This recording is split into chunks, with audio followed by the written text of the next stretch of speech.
The hotel room that prints receipts at 17 amperes. M. The first night, the receipt printer woke her. It coughed once in the dark, warmed its little brass roller, and began to spit out a strip of thermal paper that glowed faintly like a cigarette behind cupped hands. The room clock said 2:17 in pale blue digits. Vesper Klein lay very still in bed 5B at the Scissortail Hotel, a brick-walled midtown remnant on North Boston Avenue in Tulsa, Oklahoma, and listened to the tiny buzz and chirp as the machine printed, paused, and printed again, as if it were resuming a conversation it had been having without her for years. Before we begin, tell me where are you listening from and what time is it there? She had checked in late after a client dinner that went long on promises and light on dessert. The year was 2019, early November. The air outside clean after a narrow band of rain slid through, and the sidewalks shone like varnished stage floors. Vesper was 33, a freelance systems tech who patched networks for small hotels that couldn't afford to be down and couldn't afford to hire someone full-time. She traveled with a canvas tool roll, a spare router, a zippered pouch of adapters that looked like a magician's deck, and a mug with a hairline crack she liked to think of as its signature. The Scissortail was her kind of place. A lobby with a brass bell that had learned restraint, a front desk shelf of paperback mysteries for the taking, a night auditor who watched the door like a friend watches a house while you're out of town. He'd been the one to hand her the key card and the 2-page Wi-Fi map, Quill Penner, printed on a plastic badge, as if the name might be borrowed for the night. Night auditors aren't chatty by design, but Quill had leaned forward when she asked for the room farthest from the elevator. He'd said 5B is quiet most of the time, then paused, weighing whether to add something. He didn't. He pointed at the coffee station and said, "The cinnamon packets are the good ones." The printer sat on the desk under the window, small and stubborn, the kind of ticket machine you see in diners and old theaters. No USB cable trailed from it, which made Vesper grin in the dark because devices without visible leashes are both a challenge and a dare. The narrow receipt paper advanced in 2-inch bursts. The room smelled faintly of dust and citrus, the ghost of cleaning solution, and something else warm plastic maybe, or the metallic tang of heat on a coil. She slid out of bed, toes finding the rug, shoulders remembering every winter morning she had reached for her hoodie before her thoughts. The window showed a slice of downtown in sodium yellow, a parked truck with a tarp that breathed a little in the wind, a streetlight haloed just enough to be kind. She stood over the printer and watched it work. The top of the fresh strip read guest ledger at the margin, then a line of text that made her blink. Check-in, Harlan Row, rate $14.50, room 5B arrival, the 12th of October, 1958, comments, 2 pillows only. The paper was unbrowned, the font bold. She knew thermal stock fades to beige with sunlight, goes blotchy with time, and curls if you leave it near a vent. This looked new, but the data was from a year you had to say out loud to make it believable. The printer hummed again and produced another line. Check-in, Odetta Meyer. Rate, $12. Room, 5B. Arrival, the 4th of May, 1957. Comments, traveling with songbooks. She tore the strip and laid it flat on the desk, then pressed a finger to the cool plastic of the printer, as if touch might confess what the eye couldn't. The machine did not shake. It simply waited, polite as a clerk, with more to say. At 2:23, it stopped. A little green light near its only button winked twice like a made-up code. Vesper set the paper on a coaster, lay back down, and stared at the ceiling where the streetlight's slatted glow made a grid like a rehearsal. In 2 minutes, the heater clicked, the mini-fridge answered with its own throat clearing, and her body did the sensible thing it does when a problem cannot be solved and the hour is improper, it slept. Daylight always rationalizes the night. Vesper showered, dressed, and went downstairs with questions arranged in her mouth as if they were items on a parts list. Quill stood behind the desk with a pen balanced across his knuckles like a small seesaw. Room 5B printed receipts at 2:17, she said, like a person reporting a minor plumbing miracle. She slid the strip across. He read it, eyes moving left to right once, then again slower. He did not touch the paper, as if touching would make him complicit in whatever time wanted. He leaned in. You know how old buildings have old anchor points. You hang a new painting, but the wall still remembers the nail. He lowered his voice.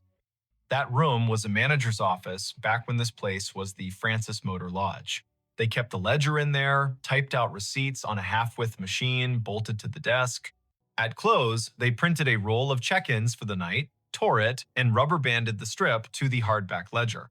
Quill tapped the counter. Once, twice. I've heard the story since I was a kid, but the machine in that room was long gone when the Scissortail bought the building. That, he nodded toward the strip, is a thermal ticket printer from the last decade. We put it in to spit bar tabs during wedding weekends. He smiled without humor. The bar's downstairs. He told her what he knew, which was more than most people get for free before 10 in the morning. 2 nights a month, irregular but stubborn, the printer in 5B came alive at 2:17 and printed names from when the room was an office, and the office took cash, and the cash came with a handshake, and sometimes a song. Housekeeping had tried unplugging it, but the little machine held on to its paper and its green light like a dog holds a ball. Engineering had replaced it with a new unit. The new unit learned the trick too, as if the wire in the wall had a voice. Once, a manager put the printer in another room. It printed in the other room. At 2:17, Vesper asked the question an auditor would ask, "Why 2:17?" Quill lifted a shoulder. Night audit on the old system rolled at 2. The manager, a woman named Adelaine Merritt, he wrote in her diary, he gestured toward the wall where black and white photos of the old Francis hung in frames. The audit took 17 minutes most nights because the room charge calculation was slow. He winked, a habit to soften hard edges. That's what the Haunted History Tour says anyway. My grandmother worked housekeeping here in the 60s. She said Adelaine was the kind of woman who could silence a room by looking at a clock. Quill slid the strip back to Vesper. I don't put much stock in anything that prints on its own. But I don't stay in 5B either. She laughed, but softly. I'm the right kind of superstitious, she said. The kind that believes in loose cables and also in writing down names. She folded the strip, tucked it in her notebook, and promised the front desk a stronger signal on the north wing by supper. Work made the morning sensible. Vesper crawled into the equipment closet on 5, balanced her laptop on an inverted bucket, and watched packets move in tidy lines across her screen. The Scissortails network roamed like a polite guest slow if you needed it to be fast. Fast if you weren't asking. She pushed a firmware update, tuned channel widths, stood on a chair to re-angle a ceiling antenna the way you point your head to listen better. Lunch came from a food truck with a chalkboard menu and a line that made the air smell like cilantro and good intentions.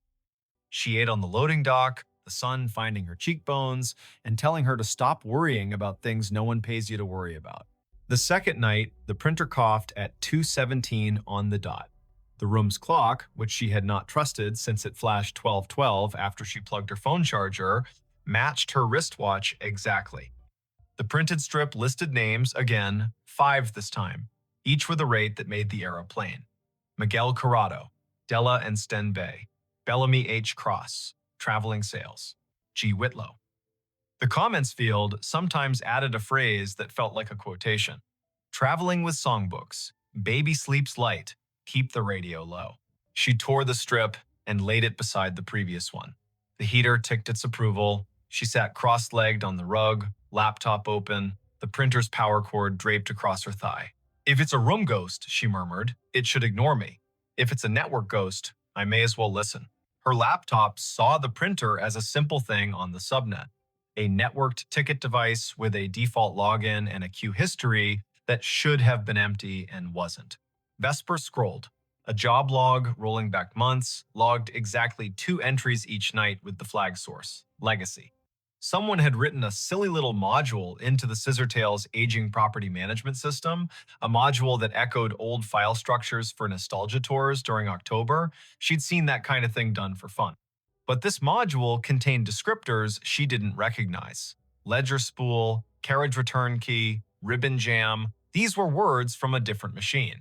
The audit program triggered at 2. The ghost queue called itself at 2:17. She checked where it pointed. The path wasn't a path, it was a device ID that didn't match any modern naming scheme. She pinged the device. No answer. She traced the MAC. The vendor code came back to a company that died before the internet had central registration. That made her skin feel too tight. In the morning, white coffee cups clacked, and the lobby television played low, the weatherwoman pointing at a band of storms where storms like to form. Vesper asked Quill if there were schematics for the old building. He pointed to the office behind the desk. Ground plan framed on the wall. Maybe useful. The hotel had been 2 buildings stitched at the seam. The Francis Motor Lodge on the east, a narrower annex that used to be a savings bank on the west, joined by a flyover corridor at 3 and a clumsy arch at 5. Room 5B sat where the old bank manager's office once had been, according to a penciled note at the edge of the plan. There, a scrawl, printer niche, in lighter pencil, spare line to basement. Quill warmed to the problem the way night auditors do when daylight invites them to be citizens. He called maintenance. A man named Orson arrived in a polo with his name stitched in blue and a toolbox that had its own opinions. Together, they moved the desk in 5B 6 inches and then 3 and exposed a painted-over conduit hole at the baseboard with a thumb-width chase running down into the wall. Orson whistled between his teeth. That's no Romex. That's armored cable from a generation that believed steel could keep time. He tapped the baseboard with the handle of his screwdriver. It answered with the hollow ring of an old closet. In the basement, they found the closet where the spare line went to not exactly die. The air was colder down there, humid the way the past is humid.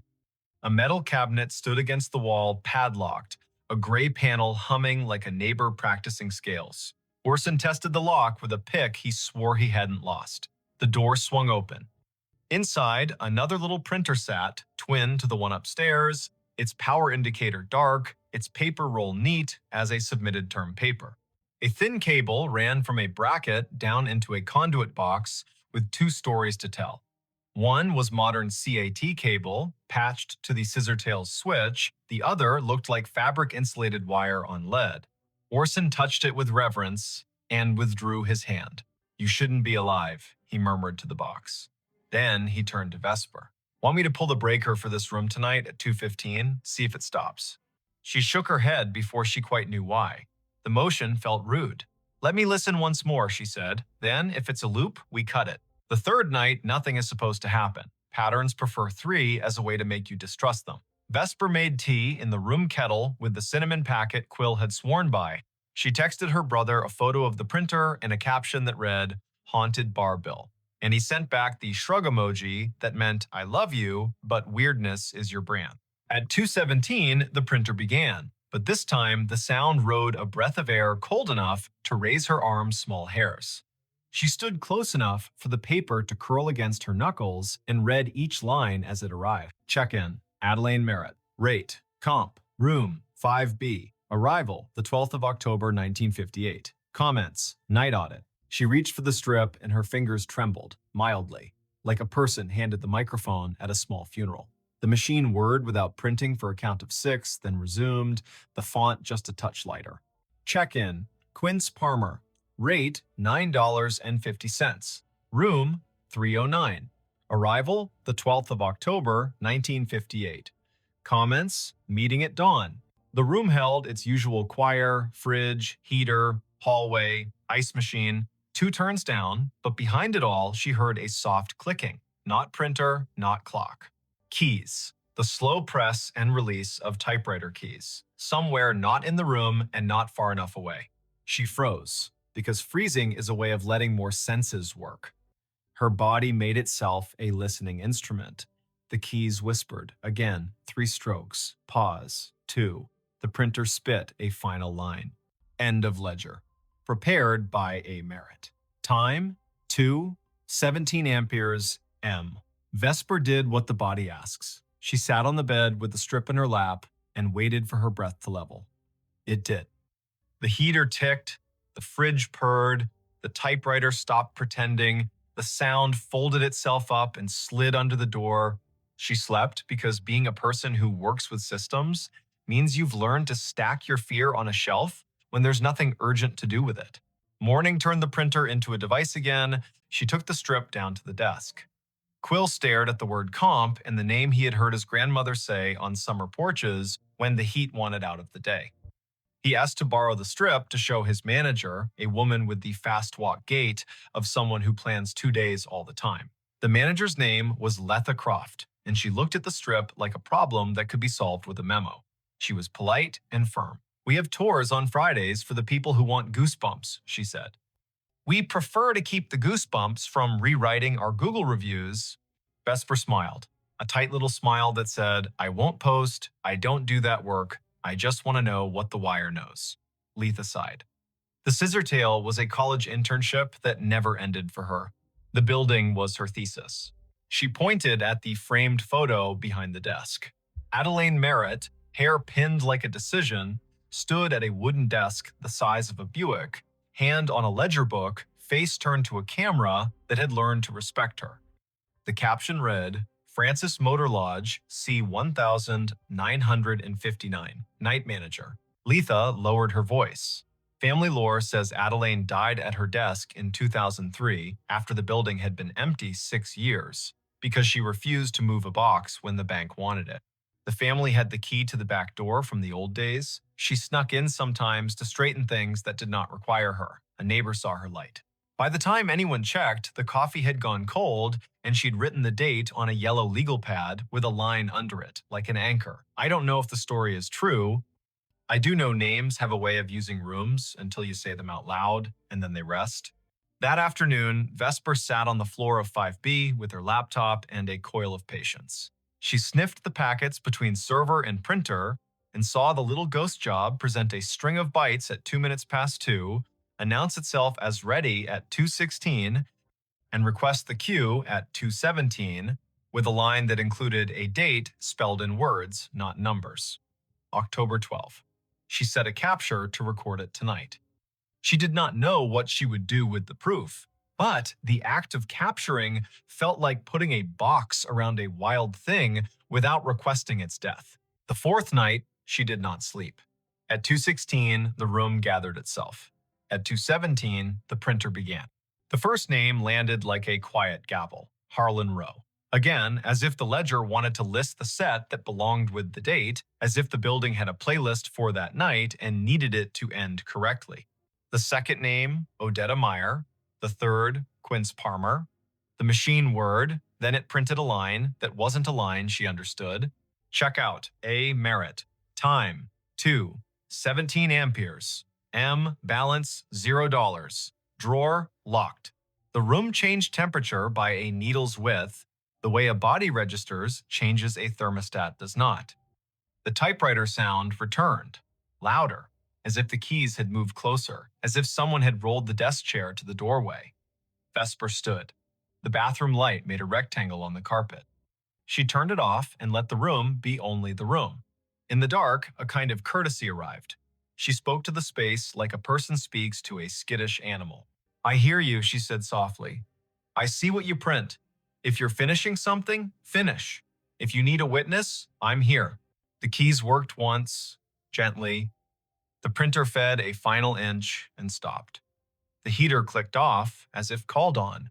The fridge made a small, delighted sound, the way fridges do when they extract a victory from physics.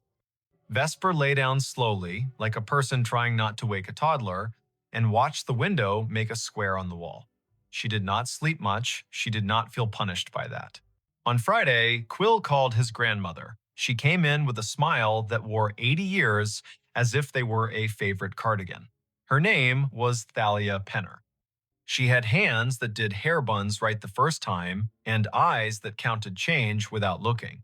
She stood in 5B and curtsied to the air, lightly, like a joke only the past finds funny. She pointed at the baseboard where the printer niche had been long before this printer knew it was one.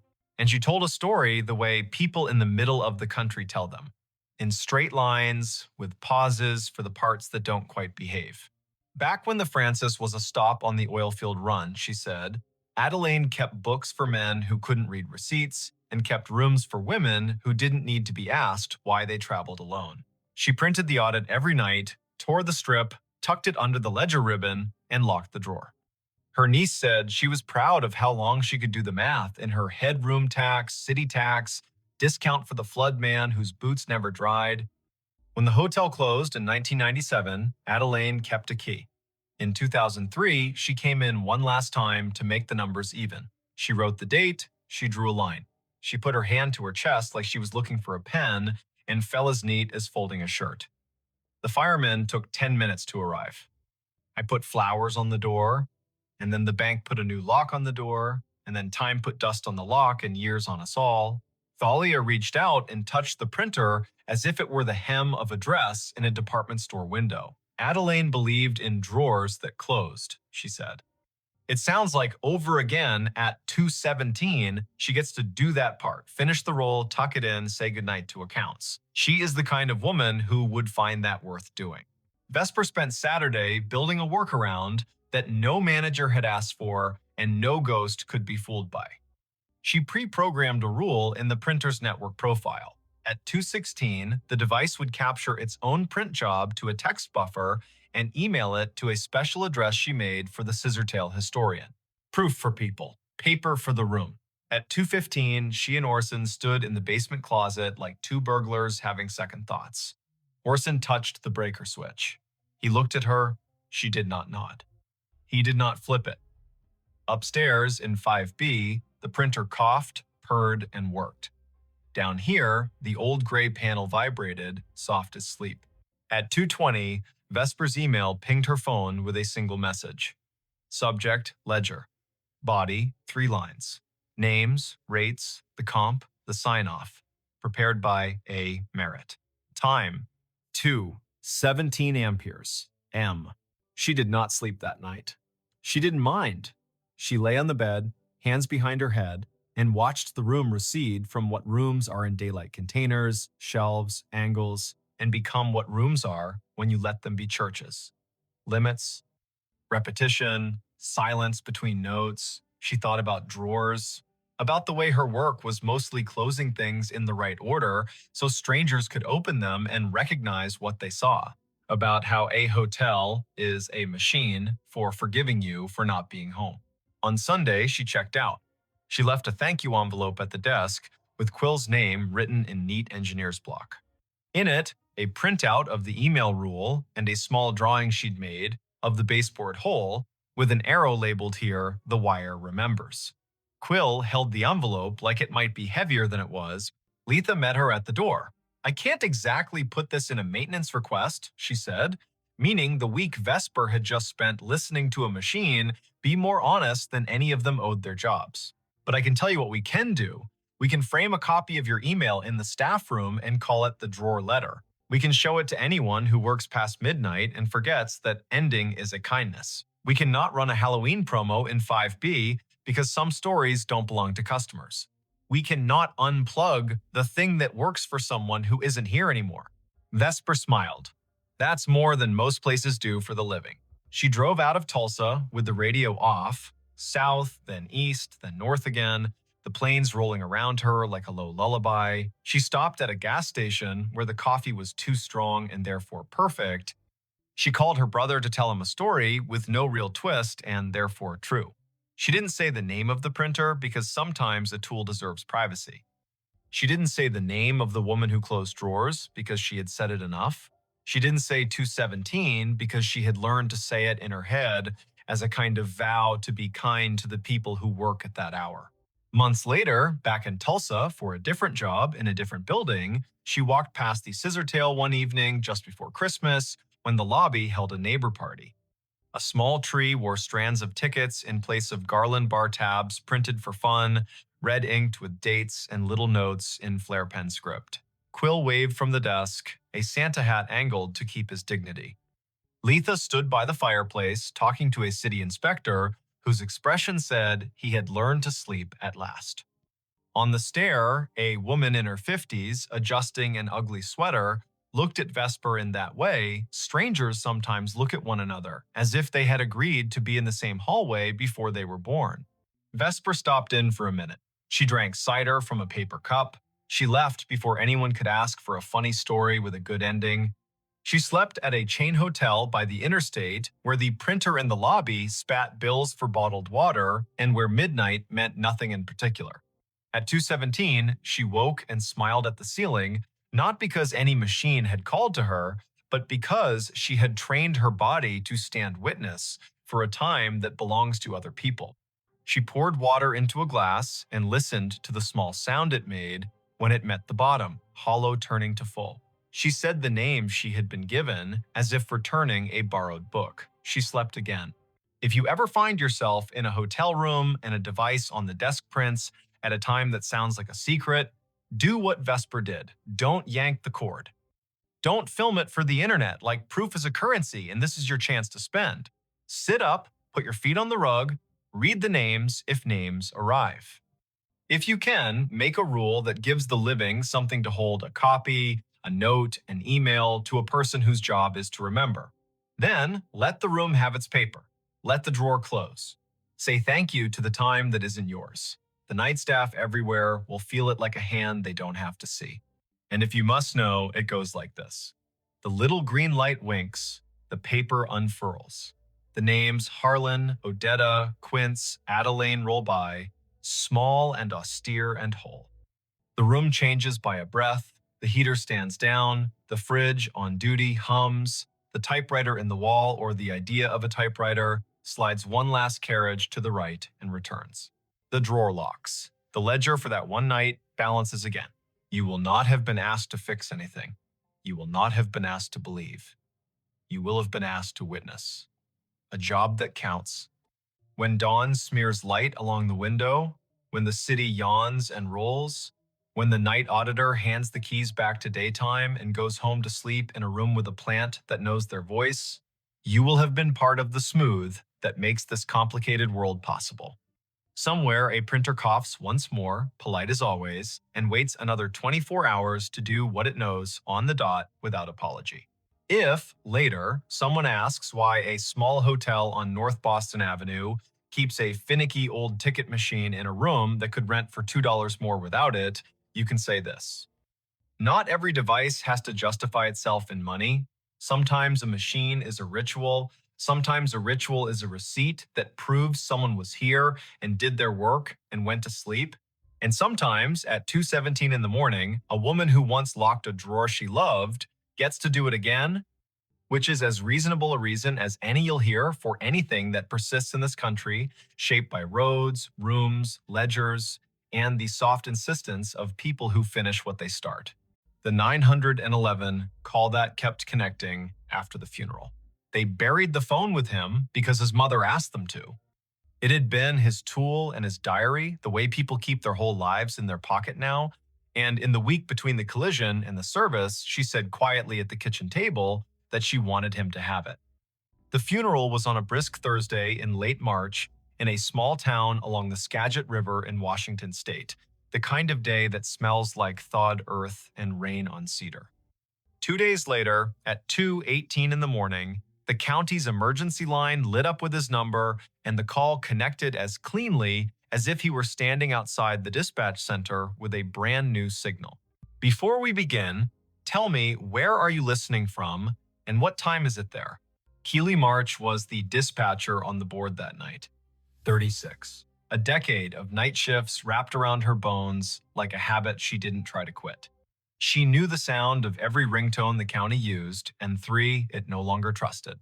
She had trained herself to keep breath even if a voice said, "There is a gun," or the faraway way people say, "I think I'm dying." She kept a knitted cardigan on the back of her chair and 2 photos on the shelf above the console.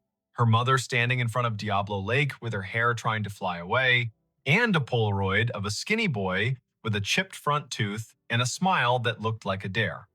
The boy was her younger brother, Finn, 28 in the photo, forever 28 by the time the town paper ran his name above the fold. The collision had been a week before spring turned a corner. Late at a 4-way stop out by the county line, an empty log truck rolling too fast through a fog that made taillights smear into red ribbons. Finn drove a dented Civic with a cracked dashboard and an air freshener shaped like a salmon that had long since given up its scent. He worked night stocking feed at the co-op and mornings on his old guitar, composing pieces called things like Wet Pavement and The First Chanterelle. When the deputy knocked on Keely's door just after dawn that Friday, the word sister felt like a ladder that someone had kicked away. They buried him with the phone on a Tuesday afternoon because the ground needed a day after the last hard freeze. Keely held the thing in her palm before they closed the lid. Old, black, the screen spidered, and the case pocked with drops of white paint from the time they redid the kitchen. She turned it face down, as if giving it privacy inside that last small room, and she did not cry in that second. She saved the crying for the night in her car outside the Safeway lot when the radio played a song he used to send her links to, saying, "Listen to the way the kick drum makes the air behave." So when the board flashed with his number at 2:18 in the morning, when the screen read Finn March Mobile, when the console showed the tower on the hill by bird's view, grabbing his call like a father grabs a child's hand crossing a street, there was a half second where Keely didn't breathe at all. Then she did exactly what training says. She pressed the line open, put her voice in the place it knows, and said calmly, 911, what is your emergency? Silence, which is not always empty. The air bedded itself in her ear. She heard distance, a kind of wet rush the river makes when it is thinking about snowmelt. Under that, a click like someone setting a mug on tile. Her eyes went to the automatic location information and found nothing helpful. The software threw up a circle that could have been half the county. The handset beeped as if someone on the other end had put a thumb over the microphone and removed it.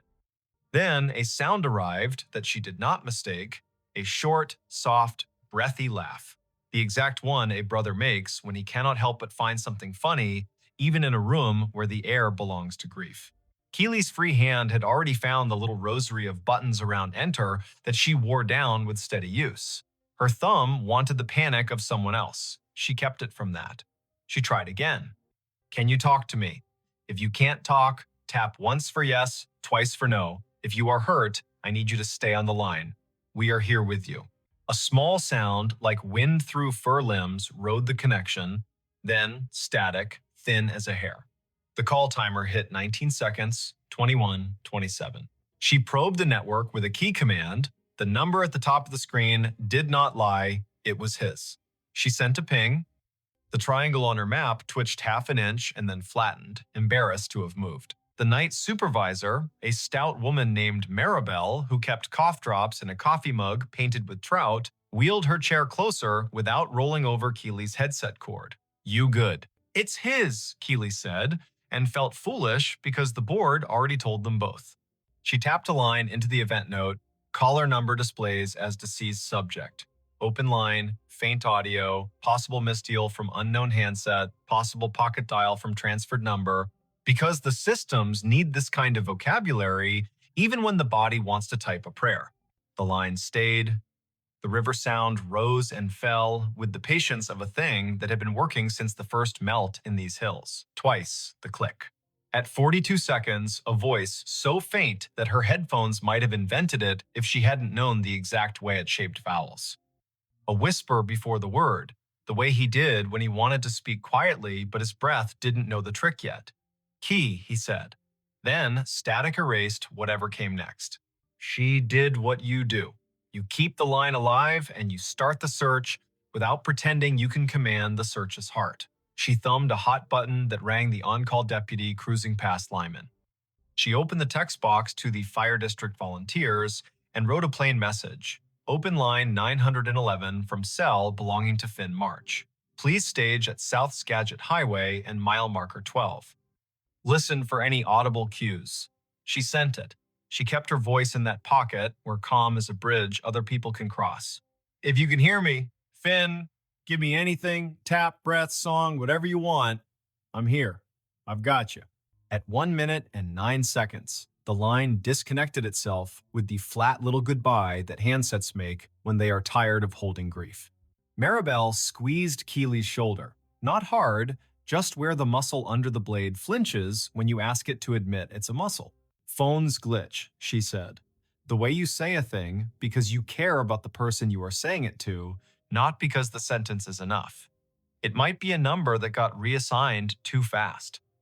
Or a voicemail we don't understand, or the system hiccuping. Eat your granola bar, drink your water. Keely nodded. She typed.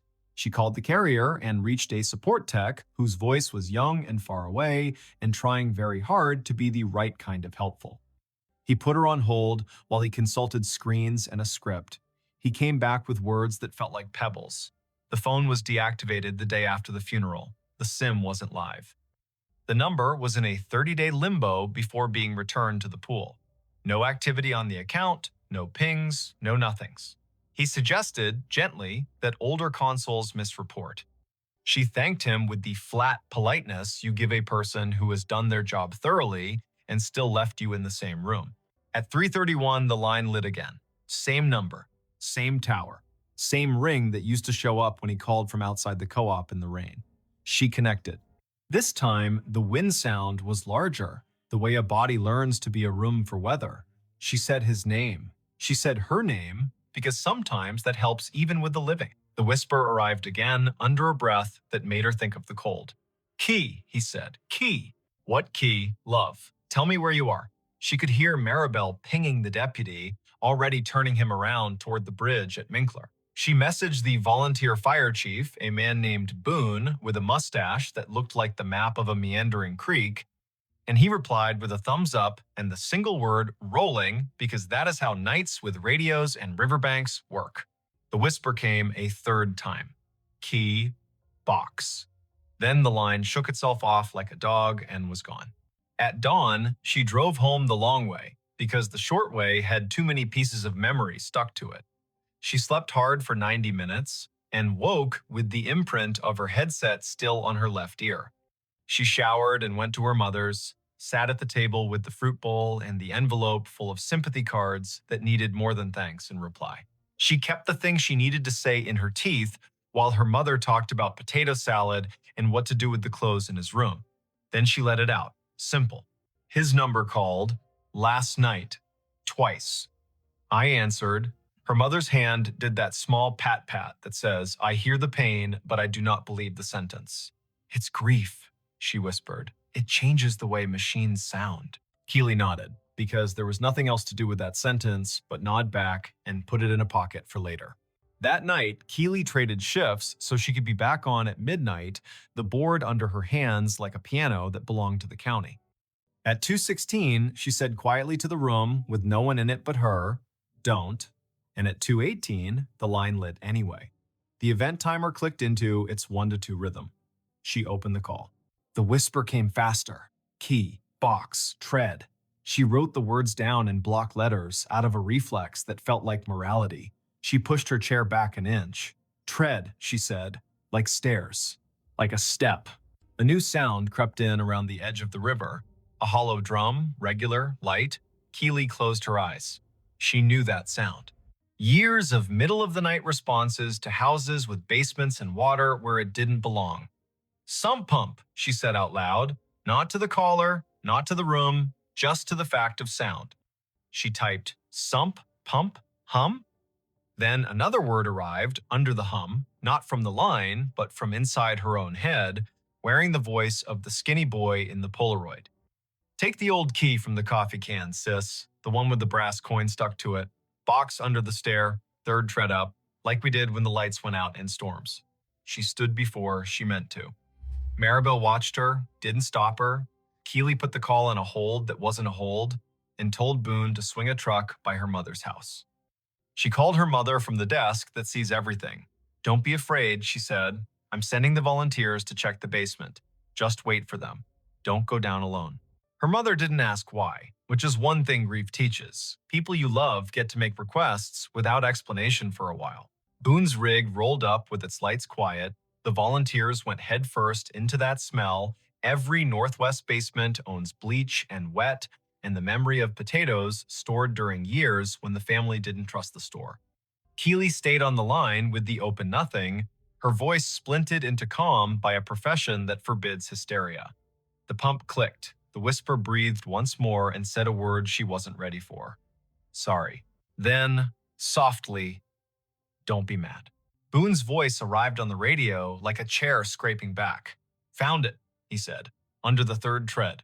You want me to read you the note, or you want me to bring it to you? Read, she said, because whatever was going to happen to her lungs if she waited wasn't worth the poetry of paper in hand. Boone read slow, the way you read a recipe from a grandmother's hand. It's written on the back of a co-op receipt. It says, key tape to this in case. Safe deposit at Skagit State. There's a note inside for Key. Don't tell Mom what bank it is because she'll go without you. Tell her to wait. Also, okay, sorry about the dent in your bumper. That last part's got a smile face drawn like a potato. Something in Keely that had been standing on one leg for a week put its foot down. She let out a laugh that wasn't a laugh and wasn't anything else her mother would have recognized over the old landline if she'd been listening. She wrote the words down because the act made them legally alive. The line in her ear hissed a little, as if pleased. Then it went quiet. Morning brought a restless sun and the sort of legal tasks people think the dead should have trained us for. She drove her mother to the bank with the safe deposit vault and the ancient pen on a chain. She presented the letter that the funeral director had told her to keep in her purse. They signed a paper. They went into the room with the little booths. The banker slid the box out and put it down like a ceremony. Inside was a small green notebook with his handwriting, which had always leaned like a boy sitting cross-legged on a sidewalk. For Keely, it said on the first page. Next to it, a business envelope with her mother's name. There was a key on a ring shaped like a mountain that belonged to the old Subaru they used to share, and a folded paper that turned out to be a draft of a song he would never record because the bridge wouldn't come no matter how he tricked it. There was also a receipt for a storage unit in town that she'd asked him about once, and he'd shrugged and said tools while his eyes looked at a point behind her shoulder. He had written her a letter that began with two jokes whose laughter had expired, and then got to the part that made her lever open a whole new drawer in herself. I know you'll be the one who makes sense of this stuff if anything happens, he wrote. I know I'm not supposed to say if anything happens like I can see it, but I think about it when I'm out by mile 12 in fog and the log trucks don't think they need me to exist. He told her where to find things and how to say certain facts to their mother in a sequence that would hurt less. He wrote a sentence that came from the middle of his lungs. Don't carry what isn't yours. He signed his name so fast, the last letter looked like a dog's tail. She held the little book while her mother read her envelope. Her mother's face did a new thing, an arrangement Keely hadn't known it could do. She realized, not for the first time, that grief makes a gallery of your expressions, and you have to decide which ones are worth hanging. That night, Keely took herself off the schedule, even though the county hates it when you do that with no notice. She made tea the way their grandmother did, steeped until the spoon stood up if you let it. She sat at the kitchen table with Finn's notebook and a pencil for the words she needed to lay next to his. She wrote the dates like you have to say them out loud, late March, 2021, because numbers felt like bad company. She made a list because doing is a language the body trusts. At 2:18, the phone on the wall rang, the old landline they had kept for storms because cell service sulks here when the rain gets personal. She lifted it with the same hand she used to place IVs when she thought she'd be a nurse. She said hello the way you say hello into a hotel room when you think someone might be in the shower, polite and ready to apologize. Open line, said the part of her that had trained for too long to rest, but it wasn't the emergency board. It was her mother's cousin from Bellingham, voice carrying prayer under its vowels. Keely felt the absurd laugh again and let it go this time. Not tonight, she thought to the air where a river sometimes lived. The calls went quiet for 3 nights after that.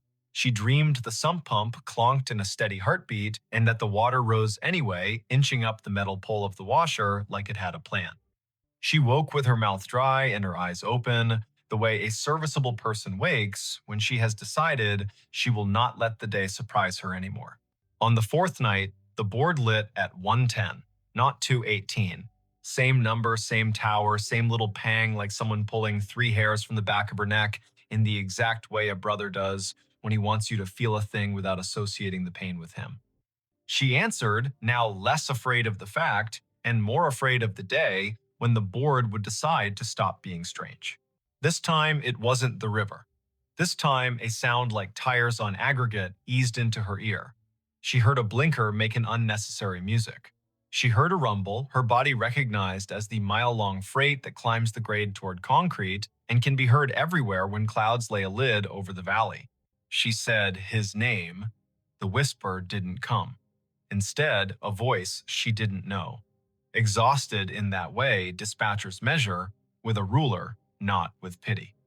Ma'am, the voice said, are you the lady on the other end of this number? This thing called me and it went straight to your board.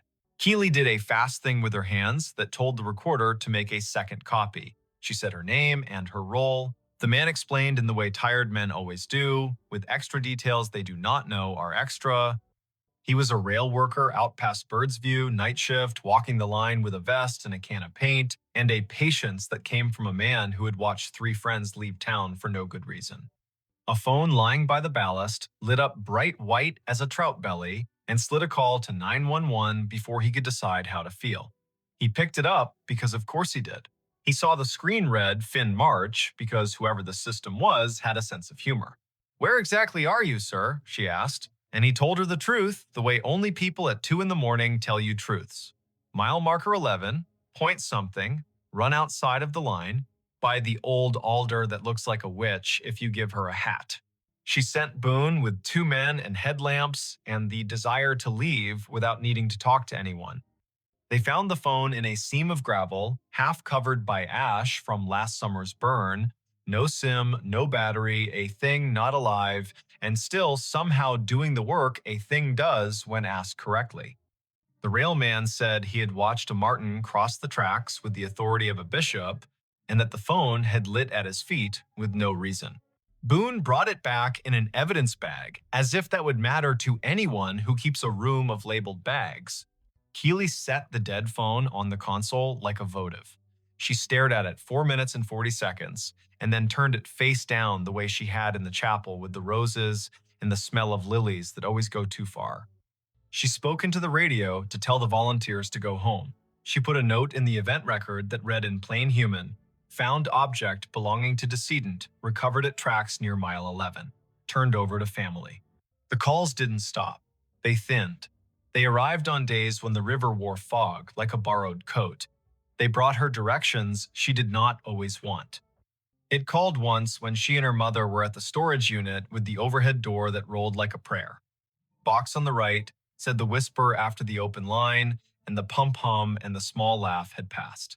Not the one with Christmas lights, other right. The box held the watch their grandfather had worn in the war, and 2 rolls of quarters, and the letter that finished a fight their mother had been carrying with a girl from high school for 30 years, without admitting it was heavy. It called once more on an evening in late July, the kind of hot, rare to that valley, when heat lies down like a dog everywhere and pants. She was off duty for once, drinking water in long draws with a slice of lime she did not deserve. The board would be in someone else's ear. Still, she felt it. The old wall phone rang, she lifted it. Nothing. Then the faintest corridor of sound, the way a tin can telephone sounds when the string is too long. She stood very still in her kitchen, in a house that still carries their father's shadow even after 2 decades, and she listened. No river, no pump. Someone whistled 3 notes she hadn't heard since they were kids on a porch with a bowl of cherries and sticky hands. The notes meant, come in, it's time. Then the line went as tenderly empty as it had ever been. People ask her sometimes when they find out what happens on the night board, whether she believes in ghosts. She says no in the way a person says no to a question that tries to make a movie out of a documentary. She believes in the way the valley holds sound and the way water teaches machines new tricks. She believes in the habits of grief, which include calling you at unreasonable hours and asking you to find objects on shelves you didn't label. She believes in the way certain names carry weight in certain counties and in the way good men hide keys in obvious places because they want the right person to find them without feeling tricked. If you listen for a moral here, you will miss the point and the point will not be angry. It will go on being a point without you. Keely goes to work, she works. She keeps the cardigan on her chair and the photos on the shelf. She answers calls from people who are alive in the cracked ways the living are alive, and she sends help, and sometimes the help is in time, and sometimes it is in time to witness the end of something. She eats her granola bar. She drinks her water. She drives home the long way if the short way tells a story too loudly. She keeps the dead phone in a drawer that sticks a little on humid days. She tells the story to exactly the right number of people and then stops. Some nights, the board does the old trick and shows a number the carrier cannot account for and a tower that should be asleep and a location shaped like a shrug. She answers. She says the words she has said more than any words she will ever say. 91-1. What is your emergency? If all that comes back is a river being a river, she lets the line stay until it learns how to disconnect. If a whisper says key or box or sorry, she says the truth in the voice that has led more people back to themselves than the county will ever know. I've got you. We'll figure it out. When she passes the graveyard on her way to the early shift now and then, she rolls the window down and checks whether the air smells like cut grass and stone or like lilies someone should have watered more recently. She does not say his name out loud there because she knows better. She says it in the car when the freight rolls through the valley and makes the whole county feel like a chest resonating under a singer's hand. She says it in the basement when the pump kicks on and the house remembers last winter. She says it when her mother takes a nap in a chair with sunlight that has fallen asleep with her. And sometimes, when the hills fold the night just right and the board glows a color she cannot forget, the call connects after midnight and after the end of a song and after the last note of a life that learned to close drawers. It connects after the funeral and after the casseroles and after the number has technically stopped being anyone's. The call connects, and a river breathes, and a laugh leans into the wire, and a word that matters knows the way to the one person who will stand still long enough to hear it and then do something small and exact with what she has heard. That is enough. That is all anyone should demand from a story that features a phone and a county and a woman who is good at being awake when most of the world is asleep and at letting go when it is time to let the line go. So, if your phone rings with a number you are certain belongs to someone who has been given over to the ground, do not panic, do not make a shrine, do not go on television. Answer, stand still. Say your name, ask for what it wants. If the only answer is a sound you know, river, pump, train, the kitchen clock arguing with the refrigerator, write down the words anyway. They will lead you to a key you were meant to find, a box you were meant to open, a third tread meant to lift. And when the line empties itself politely, as lines do, put the phone back on its hook and walk the long way to bed. Somewhere far off, a dispatcher you will never meet is saying the same sentence you just said, in the tone that holds a county steady. I've got you. We will figure it out. Then, a light goes dark. The river keeps the beat, the valley sleeps, and doesn't, and goes on. The babysitter's last text. Who's upstairs? The text came at 9:58 on a wet Friday in early November, the screen lighting the dim kitchen of a craftsman house on Maple Ridge Avenue in the town of Larkspur, Pennsylvania. The babysitter had written only 3 words, spaced as if she had to force her thumbs to move. Who's upstairs? Before we begin, tell me where are you listening from, and what time is it there? Her name was Ione Kestrel, a college sophomore who took evening jobs to pay for studio art supplies and a public transit pass to the city. She was a quiet soul with a quick wit, the kind of person who noticed the way rain made halos around streetlights and the way children's laughter changed when they grew tired. 2 kids slept under that roof that night, a 6-year-old boy named Briar and his 3-year-old sister named Lark. Their parents, Rowan and Maeve Harrow, had left at 7:15 for an anniversary dinner at a restaurant by the river. The year, if you need to understand the way phones hummed and doorbell cameras watched, was 2019. The house at 42 Maple Ridge was one of those old American stories, built in wood and memory, a deep porch with a swing that complained just enough to be charming, oak floors that spoke out loud when the humidity changed, crown molding thick as a picture frame. At the back, a narrow staircase rose from the mudroom to a short landing, and then up again into the second floor where the bedrooms sat in a row like well-behaved children. At the top of the main stairs, there was a crawlspace door that had once led to a linen closet and now led to a barely insulated wedge of attic, hot in summer and sharp with cold in winter, the kind of door that makes a welcome thud when it closes and an unwelcome thud when it doesn't. Before the Harrows left, they did all the small, loving rituals. Maeve set out a plate of sliced apples, a bowl of popcorn, and a note that read, "Help yourself to anything except the scotch." Rowan pointed to the thermostat and said the heat pumps kick on if the temperature dips. Fancy house, but the bones are stubborn. He smiled at Ione in the doorway, hair damp from the drizzle, denim jacket dotted with rain. Text us if the storm knocks the power out. Text us if the kids wake and ask for the song about the lighthouse. Text us even if you think it'll make us look overprotective. It won't. At 7:30, the children were bathed, pajamaed, and nestled into beds that smelled faintly of line-dried sheets. Ione read the lighthouse song twice, and the little girl fell asleep with a hand on the brother's shoulder, a tether strong enough to hold a moon in place. At 8, the dishwasher hummed its modest lullaby. At 8:20, the rain came harder, dropping like a handful of pebbles thrown by a polite intruder. At 8:42, the doorbell camera pinged, announcing a raccoon with ambitions. Ione's phone ticked with messages from a group chat, small bursts of jokes and memes. She answered two and then set the phone face down, because she had promised herself she would be the kind of sitter who watched and listened. She put a kettle on. She chose a mug with a hairline crack because hairline cracks reminded her of river maps. She stood at the back window and watched the alley, where a single streetlight blew a cone of yellow onto the wet blacktop like a candle someone had forgotten to snuff. At 9:21, a floorboard spoke upstairs.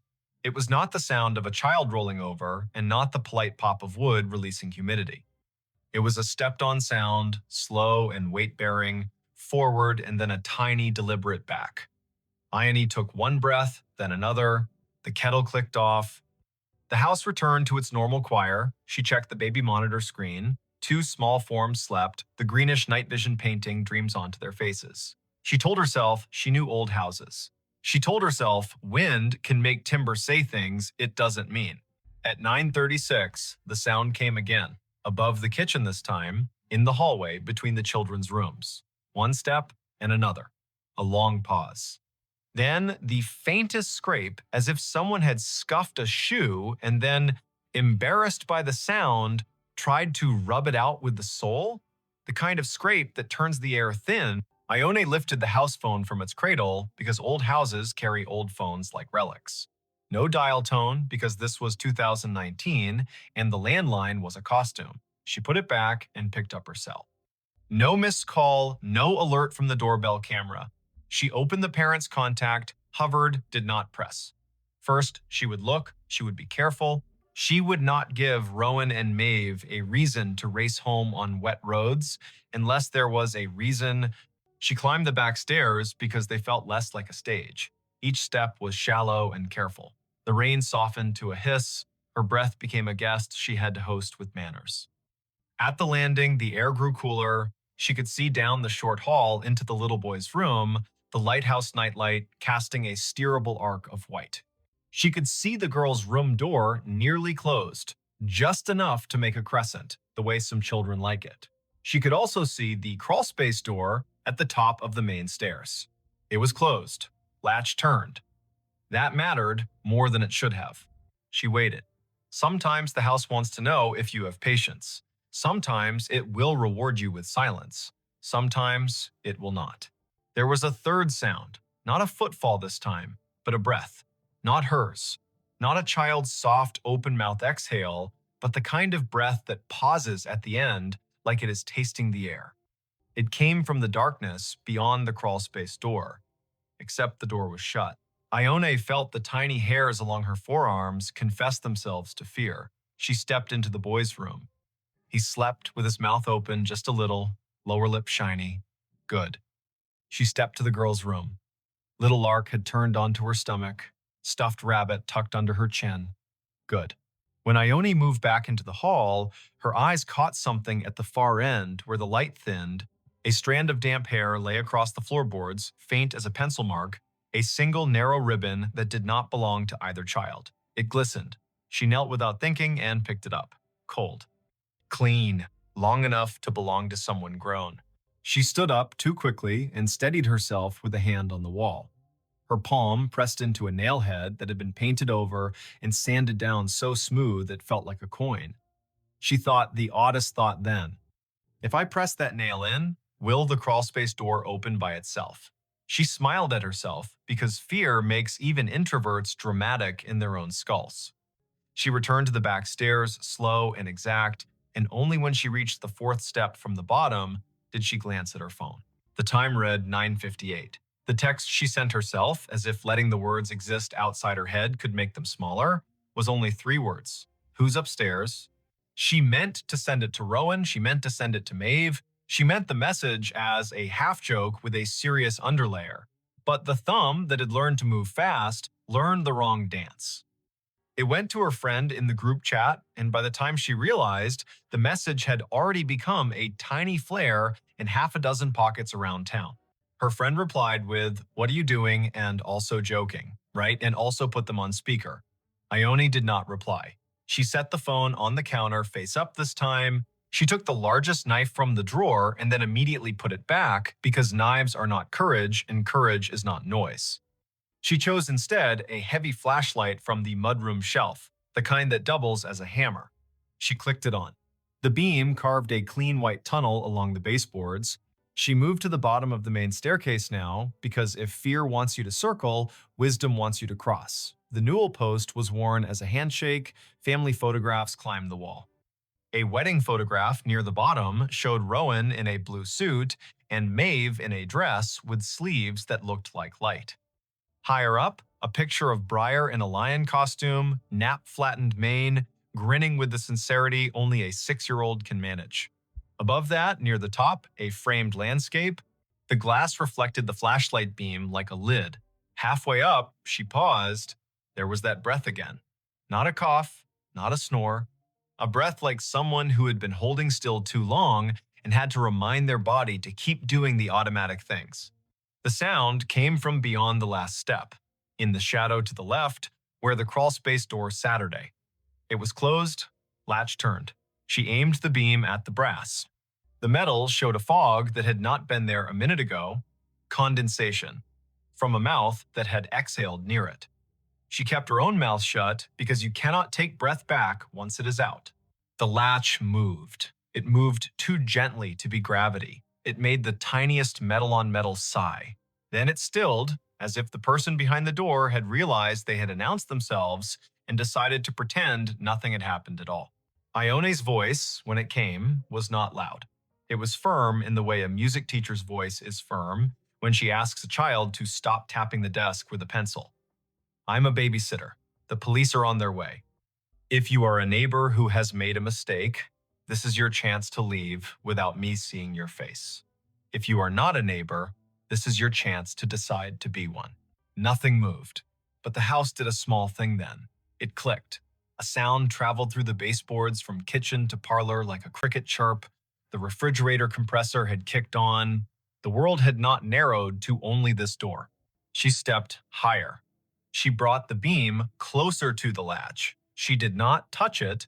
She watched a drop of moisture on the brass slide very slowly toward the handle and then stop, held by a force that did not want to be named. From the children's rooms, nothing. From outside, rain. From down the hall, a draft like someone had opened a mouth to speak and then decided not to. She took the phone, thumb shaking now not from drama, but from the body's strange understanding of scales. She typed 911 and the call went through on the first chime. The dispatcher answered with a first name and a county. Ione told that calm voice her name, the address, the fact of 2 sleeping children, the fact of a locked door with breath behind it that did not belong to the family. The voice said, officers are on the way. The voice said, stay on the line. The voice said, do not open the door. So she did not. She watched it the way you watch a stage when you know the performer is already in the wings. She told the dispatcher every small thing she saw. The latch is fogged. The brass is pitted near the screw head. The paint around the jamb is chipped the way it chips when someone tries to open a door with a butter knife. The dispatcher asked about the kids, and she told her about the lighthouse song because sometimes the answer to a safety question is a story that proves you are paying attention. It took 6 minutes for the first cruiser to roll into the alley, though those 6 minutes ran long like string you cannot find the end of. 2 officers climbed the porch steps, rang the bell softly out of habit, then tried the knob and announced themselves. Ione walked down the main stairs, not taking her eyes from the crawlspace door, unlatched the front door, and stepped back quickly so the officers could enter. Their names were Officer Tamsin Dupre and Officer Hal Moran. They were young enough to still wear the job like a coat borrowed from a bigger relative, and old enough to know when to keep their weapons holstered because children were sleeping. Ione pointed. The hall was framed now by their bodies and the yellow hallway light and the cleaner light of the flashlight. Officer Dupre nodded, raised a hand to let silence accumulate, and then approached the door with a slowness that reminded Ione of a conductor raising a baton before the first downbeat. Dupre put 2 fingers lightly on the latch and did not move it. She bent, eye to the thin seam between door and jamb. She inhaled. She did not exhale for a count of 3. Then she did, a controlled tide. She mouthed one word to Moran. There. Moran moved with that cop-slow speed that reads as kindness until it becomes a tackle. He positioned himself on the knob side. Dupre took the hinge side. They counted without sound. Moran turned the knob and pulled. The door did not open. Dupre drove her shoulder low into the panel, and the old wood decided to be new and gave with a crack that sounded like an ankle breaking far away. The space beyond was small, angled, cluttered, with things families save because they carry stories in them. A fan with no blade, a suitcase with travel stickers that meant Paris had existed once for someone in this house. 3 plastic bins of children's clothes marked in black marker, a broken chair that had not given up, and a person, folded into the angle between floor and pitch, knees under chin, face turned away from the light, hands empty and ready to lie about it. Dupre said, "Do not move." Moran said, "Show me your hands." The person did not show their hands. They lifted their left shoulder like someone about to stand in a narrow coffin, and then realized there was no way to both stand and not be seen. They kept their face turned. A smell came from the small hot space that was not attic smell. It was sweat and wool and rain and a cologne Ione could not name but would recognize for years in crowds and feel a short-lived lightning in her spine. The person finally shifted enough for the light to catch their cheekbone. Smooth, young, the jawline of someone who still believes they can sneak back to the version of themselves that did not make this choice. Dupree reached. The person flinched, then stilled. Moran took the wrists, quick. Plastic cuffs clicked, and Saturday. The person whispered one word so fast and so quiet, it sounded like a sound and not a word. Please. There are nights when a house rearranges what you know about it. There are nights when law and luck arrive at the same time and dress alike so you cannot tell who deserves the thank you. There are nights when children sleep through the loudest noises and wake to the softest ones. Briar woke when Officer Dupre gently asked Ione if the boy had a favorite song she could sing while they stepped this stranger past his doorway and into a world that would be, for the stranger, smaller and heavier. Ione sang the lighthouse song, the boy rolled over, the girl sniffed twice and then reclaimed her rabbit. The name given at the kitchen table later, with the cuffs off and the hands folded around a paper cup of tap water, was Corin Vale. He was 22, a barback at a music venue downtown, a part-time mover for a storage company on the edge of town, a person whose landlord had changed the lock that very afternoon because rent was late again, and who had wandered past the Harrow's house just after 9, watching rain stencil shadows on the porch. He said the front porch light was off, that the back alley light was the kind that made him nervous because it buzzed. He said he had once done a job in this very house, moving boxes after Maeve's mother passed, that he knew the crawlspace door did not always latch if you pushed too hard. He said all this in a way that sounded like memorized lines. Officer Moran left for a minute and returned with a small bag-tagged chain of custody. Inside, a multi-tool with a narrow flathead blade that would fit under a painted jamb and lever it without much damage, a pair of cheap cotton gloves, damp, a folded postcard someone had intended to mail, featuring a lighthouse on the coast of Maine and a note written in pencil that read, "We are well, love you, see you in December." The postcard had not been addressed yet. Corin looked at the lighthouse as if it had insulted him. "Why?" Officer Dupre asked. "Are you in a crawl space with a multi-tool?" Corin said he wanted to get out of the rain. He said he saw the back door wasn't fully latched. He said he knocked and no one answered. He said he stepped inside to be out of the weather. He said he heard children and then realized he had made a mistake and was trying to hide until he could unmake it. He said he had not gone near the bedrooms. He said he had not taken anything. He said most lies are just a breath away from the truth if you hold the breath long enough. The doorbell camera proved he had never rung. The back door, which Ione had locked after the raccoon, had not been forced, which meant the multi-tool had met the strike plate and learned a new way to talk. The thin condensation on the latch proved his face had been inches from the brass, as if he were listening through metal to weigh his chances. The damp hair on the hallway floor did not match Ione or the children. It matched Corin. The officers did not say poetry out loud, but sometimes evidence makes a poem whether or not you want it. Rowan and Maeve arrived at 10:28, windblown and wet, faces open with fear, and then with the specific relief parents make when they count the number of children and find the number unchanged. Maeve thanked Ione, then thanked Officer Dupre, then thanked the kettle for existing because it gave her hands something to do. Rowan walked to the base of the main stairs and looked up at the crawlspace door and put his hand on the newel post like a man greeting an old friend and apologized under his breath to the house for not knowing it needed him tonight.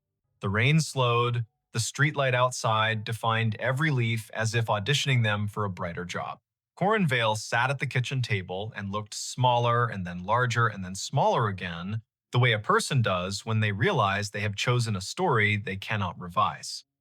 He asked for a lawyer then, as was his right, and the night shifted into a new shape with paperwork and phone calls and the sound of zippers on evidence bags. Later, after the officers had gone and the house had been put back in order with all the rituals humans use to convince themselves the world is knowable, Rowan stood on the porch and stared at the street. A car hissed by, tires whispering on wet asphalt. Somewhere, a train declared itself. He turned when Ione stepped onto the porch with 2 mugs of chamomile tea and the brittle, beautiful calm people make after the danger has taken its hands off their shoulders. He said thank you a dozen ways that did not use the word thank. She said, of course, a dozen ways. That meant I am shaking on the inside, but I am still here. Maeve joined them, the porch light warming the edges of her hair, and the 3 of them stood in a small triangle like a warning sign no one else would read. When Maeve spoke, her voice had a new floor under it.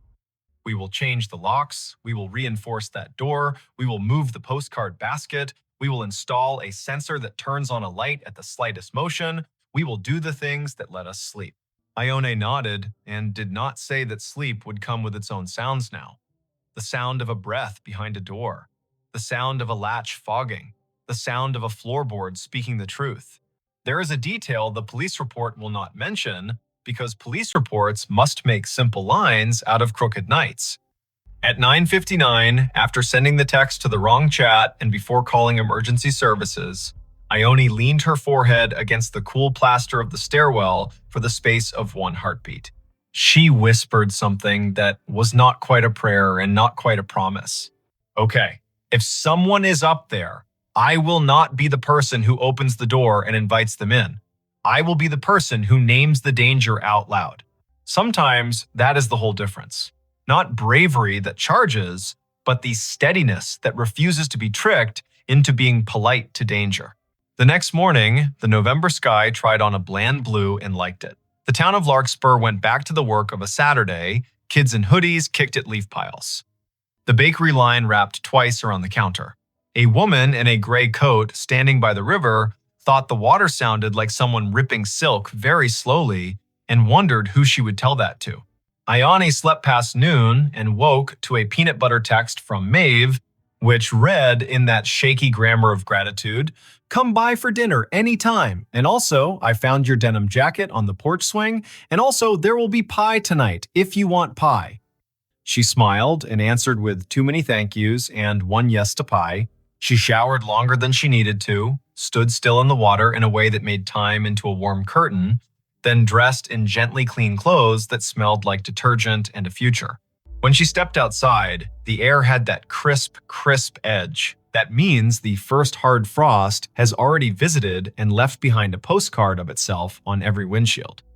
Maple Ridge Avenue looked like an old movie taught to speak color. She walked past houses that had their curtains open a little wider than usual, past neighbors who held eye contact just a second longer, the way people do when the story has almost become a myth and they want to remind themselves it is still shaped like a person. On the Harrow's porch, there were new screws in the latch. The crawlspace door upstairs had a length of wood screwed diagonally across it like a stern eyebrow. A small motion sensor had been installed in the hall. It blinked a polite green and then went to sleep. The kids were in socks, sliding across the floor, laughing the laugh that children make the morning after a storm when the yard is new again. Rowan handed Ione a slice of apple pie on a paper plate and said again what he had said the night before, but with the daylight, making his voice warmer. You kept your head, you called, you stayed steady. That is the whole job sometimes. We will tell people that part when we tell them the story. Not who he was, not what he said, not the smell. We will tell them you named the danger and didn't let it decide your speed. The town told the story in its own ways. The newspaper, which had been saved from extinction by a stubborn editor named Lita Quinn, wrote a piece with the careful headline, "Babysitter's Quick Thinking Leads to Arrest in Overnight Burglary Attempt." The group chat learned, gently from Ione herself, that sometimes jokes congeal into myths, and myths can be mean. At the music venue, a bartender wiped the length of the bar 3 times, then once more, then stopped. At the storage company, a supervisor stared at a stack of moving blankets and tried to add up what the numbers meant about people. There is not a moral here, sharp and so clean it can cut bread. There is not an ending where everyone claps and the house resumes being only a house. There remains a door with a new diagonal board and screws that will loosen over time and be tightened again. There remains a boy who will ask, on a night 2 weeks later when rain drums the gutter, "Can you sing the lighthouse song one more time?" And a girl who will say, not the part where the foghorn sounds, that part sounds like a giant in the crawlspace. There remains a young man named Corin, whose first court date will arrive with a sky the exact color of the alley light, and who will have to decide whether to say the word sorry to the ceiling or to the faces in the room. At 9:58 on some future night, a phone will light in some other kitchen in some other town, and a person will type 3 words spaced out as if their thumbs had to be convinced. Who's upstairs? If you are that person, hear this story as a map of breath. Name the danger, make the call, keep your voice exactly as loud as it needs to be and no louder. Stand where you can see doors and hallways. Carry light. Remember that a latch that fogs is a sentence the house is trying to say. Let the sentence finish. If you are listening from a city, may the traffic outside be ordinary and honest. If you are listening from a farmhouse that knows every creek by its first name, may the wind be the only guest tonight. If you are listening in a small apartment where the neighbor's footsteps already live in your ceiling, may you learn the grammar of each tread so well that the first strange syllable tells you exactly what to do. The babysitter's last text was a question pointed upstairs, but the real end of the story is how she answered all the other questions pointed at her. Will you panic? Will you try to be polite when the moment calls for clear? Will you open a door because silence asked sweetly? She chose no, no, and no. She chose the shape of a steady voice on a thin line. She chose to be the reason the house could go back to being only wood and memory. Some nights, when she passes the Harrows by chance and the porch swing is still, she hears only the rain and the river, and that is enough. Some nights, she hears the old door upstairs settle as the heat kicks on and thinks, with a small smile, that even a house can be taught to breathe more quietly. And on the better nights, every window along Maple Ridge holds a square of light cut, perfect as a fresh slice of pie, and the street keeps its watch, and the children sleep so deep the world could rewrite its rules, and they would wake to the new rules fresh and ready to be memorized. If that happens where you are, tell me when. Tell me what the air smells like. Tell me the hour, spoken slowly so the world cannot run away with it. Tell me if the latch on your upstairs door is dry and dull or a little fogged from someone's breath. Tell me if you are holding a mug with a hairline crack that looks like a river map. Tell me if the house has taught you any of its words. And if your phone lights at 9:58 and the message reads as simple and terrible as a knock, remember the kitchen in Larkspur and the steady girl in the denim jacket, and say out loud to no one and to everyone, "Not tonight, not on my watch, not in this house."